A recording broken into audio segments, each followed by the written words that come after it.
नमस्कार, मैं डॉक्टर सुचिंता पुनः हिंदी की कक्षा में आप सबों का स्वागत करती हूँ। आइए आज फिर हम सरोज स्मृति के बचे हुए अंश को पढ़ें। इसके पहले आपको मैंने प्रथम 12 पंक्तियों की व्याख्या बताई थी। अब आगे के अनुच्छेद को हम देखें। मैं ऐसा समझती हूँ कि उन पंक्तियों की व्याख्या आपको समझ में आई होगी, आपको परिचय समझ में आया होगा। तो चलिए आइए पहले हम पाठ करें।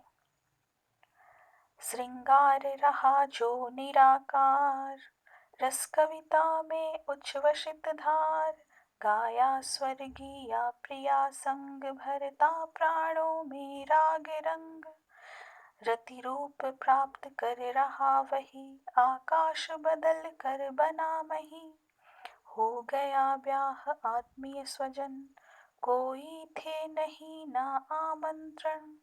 था भेजा गया विवाह राग, भर रहा न घर निशि दिवस जाग।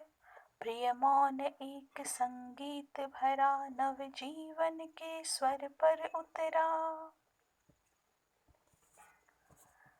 इन पंक्तियों में कवि निराला ने पुत्री के रति रूप और विवाह की विशेषताओं के संदर्भ में बातें कही हैं। ये हम प्रसंग में लिखेंगे। आइए अब व्याख्या देखें।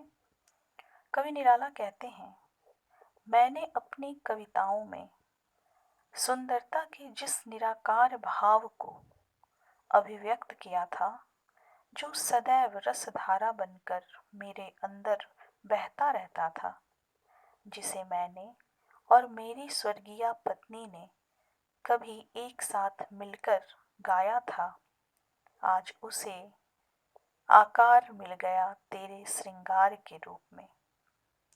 हे सरोज, नववधू के रूप में तेरा सौंदर्य निखरकर रति के समान हो गया था। ऐसा लग रहा था जैसे स्वयं रति स्वर्ग से उतरकर आ गई हो, और वह सौंदर्य अकल्पनीय और अवर्णनीय था। कवि कहते हैं कि श्रृंगार भाव से युक्त जो भी कल्पनाएं मैंने किया या मैं किया करता था, आज वह उनकी पुत्री सरोज में साकार हो उठी है, सच हो गई है। यहाँ कवि ने पुत्री के सौंदर्य की तुलना स्वर्ग में रहने वाली रति से की है। अतः वे कहते हैं, ऐसा लग रहा था कि आकाश धर्मी सौंदर्य अपना स्वरूप परिवर्तित कर पृथ्वी पर सरोज के रूप में यथार्थ को अभिव्यक्त कर रहा हो। इन पंक्तियों में जो ये पंक्तियां हैं कि आकाश बदल कर बना मही, यहाँ इसको हम दो अर्थों में देख सकते हैं। यहाँ दो अर्थ स्पष्ट हो रहे हैं। एक तो अर्थ अभी मैंने आपको बताया कि आकाश धर्मी सौंदर्य अपना स्वरूप परिवर्तित कर पृथ्वी पर सरोज के रूप में यथार्थ को अभिव्यक्त कर रहा हो। इसका दूसरा अर्थ जो है उसे हम ऐसे समझें कि अपनी स्वर्गीय पत्नी से, अर्थात अपनी स्वर्गीय पत्नी के सौंदर्य से भी यहाँ पर कवि ने सरोज की तुलना की है। और तुलना करते हुए वे कहते हैं कि ऐसा महसूस हो रहा था जैसे तुम्हारी माँ अपना रूप बदल कर स्वर्ग से यहाँ आकर तुम्हारे रूप में यथार्थ को अभिव्यक्त कर रही हो। आगे कवि कहते हैं कि तेरे विवाह में मैंने किसी भी रिश्तेदार तथा आत्मीय जनों को निमंत्रण नहीं दिया था, क्योंकि मैंने सामाजिक रूढ़ियों का विरोध किया था। अतः इस अवसर पर ना कोई मंगल गीत गाए गए और ना कोई शोरगुल हुआ। सादगी एवं शांतिपूर्वक विवाह संपन्न हुआ और तू नए जीवन के उल्लास का स्वर लिए पतिगृह चली गई। अब तीसरे पैराग्राफ में हम काव्य सौंदर्य देखेंगे। तो सबसे पहले काव्य सौंदर्य का पहला पक्ष, भाव पक्ष। इसमें हम लिखेंगे कि इन पंक्तियों में कवि ने पुत्री सरोज के नववधु रूप का सुंदर चित्रण किया है तथा सरोज की तुलना रति एवं उसकी स्वर्गीय माँ से भी किया है। कला पक्ष में हम लिखेंगे कि प्रस्तुत कविता जो है वो खड़ी बोली में लिखी गई है तथा इन पंक्तियों में छायावादी शैली का प्रयोग है। कविता मुक्त छंद में है। यहाँ मानवीकरण अलंकार के साथ साथ राग रंग रति रूप में अनुप्रास अलंकार है तथा कविता में लयात्मकता है। अब हम आगे की पंक्तियां देखें। माँ की कुल शिक्षा मैंने दी, पुष्प सेज तेरी स्वयं रची, सोचा मन में वह शकुंतला, पर पाठ अन्य यह अन्य कला। कुछ दिन रह गृह तू फिर समोद, बैठी नानी की स्नेह गोद। मामा मामी का रहा प्यार, भर जलद धरा को ज्यों अपार। वे ही सुख दुख में रहे न्यस्त, तेरे हित सदा समस्त व्यस्त।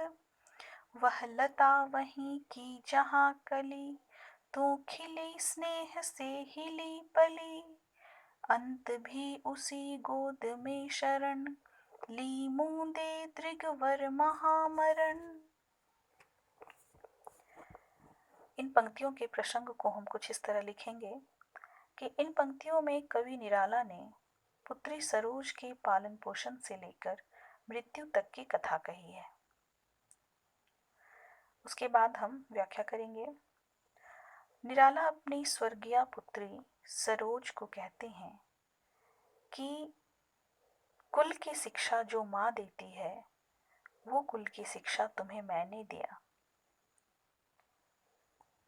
और यह कहकर यहाँ कवि निराला को कण्व ऋषि की पुत्री शकुंतला की याद हो आती है। वे कण्व ऋषि से स्वयं की तुलना और शकुंतला से पुत्री सरोज की तुलना करते हुए कहते हैं, जिस प्रकार ऋषि कण्व ने पुत्री शकुंतला को कुल की शिक्षा दी थी, वैसे ही मैंने तुम्हें दिया तथा तेरे वैवाहिक जीवन की सुखद कल्पना मैंने की। आगे वे कहते हैं, कुछ दिन तो तू अपने पति गृह में सुखपूर्वक रही और पुनः नानी के घर वापस आ गई, जहां तुझे मामा मामी से अपार स्नेह प्राप्त हुआ। तेरे हर सुख में हर दुख में सदा उन्होंने तेरा साथ दिया। और यह कहकर आगे की पंक्तियों में वो बहुत सुंदर उदाहरण देते हुए कहते हैं कि जहाँ लता थी वहीं तू कली के समान स्नेह से पली और खिली।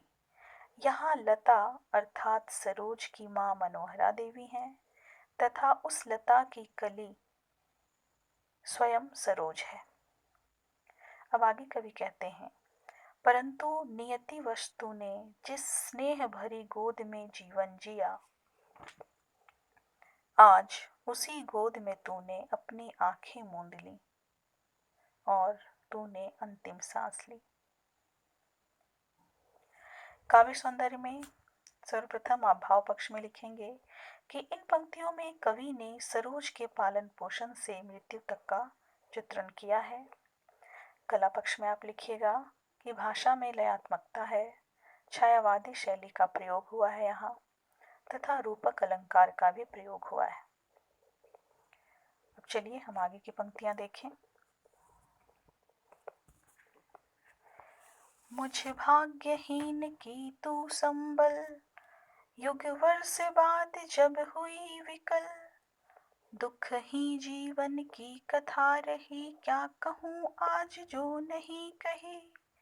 हो इसी कर्म पर वज्रपात, यदि धर्म रहे नत सदा मात।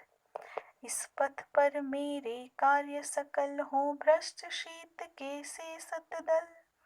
कन्येगत कर्मों का अर्पण, कर करता मैं तेरा तर्पण।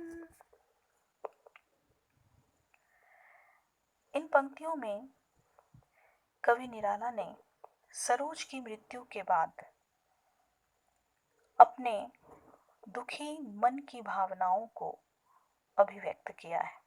या प्रसंग में लिखिएगा। उसके बाद व्याख्या में आप लिखिएगा कि यहाँ कवि निराला कहते हैं अपनी पुत्री को संबोधित करते हुए कि हे सरोज, तू ही मुझ भाग्यहीन पिता का एकमात्र सहारा थी।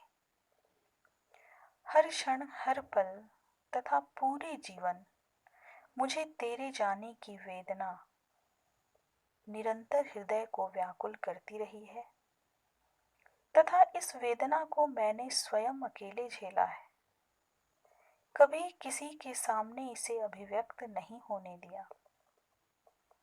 संपूर्ण जीवन जीते हुए मैंने तेरे लिए कुछ नहीं किया। आज मैं स्वयं के लिए कल्पना करता हूँ कि शीत ऋतु में जैसे कमल भ्रष्ट हो जाते हैं, वैसी ही नियति मेरी हो, क्योंकि हे पुत्री, मैंने तेरे लिए कुछ भी नहीं किया। आगे कवि निराला जीवन के अंतिम क्षणों को याद करते हुए, अंतिम क्षणों में वो अपने सारे सत्कर्म को याद करते हुए कहते हैं कि मैं अपने सारे सत्कर्म अर्पित करना चाहता हूँ स्वयं के आत्मतृप्ति के लिए। अतः हे सरोज, बीते जीवन के सभी सत्कारों से आज मैं तेरा तर्पण कर रहा हूँ। अब हम काव्य सौंदर्य में भाव पक्ष के अंतर्गत लिखेंगे कि इन पंक्तियों में एक भाग्यहीन पिता के वियोग का सुंदर चित्रण हुआ है। कला पक्ष में यहाँ इन पंक्तियों में शांत रस दिखाई देता है, वर्णन प्रधान शैली का चित्रण किया गया है। के शे सतदल में उपमा अलंकार है। धन्यवाद।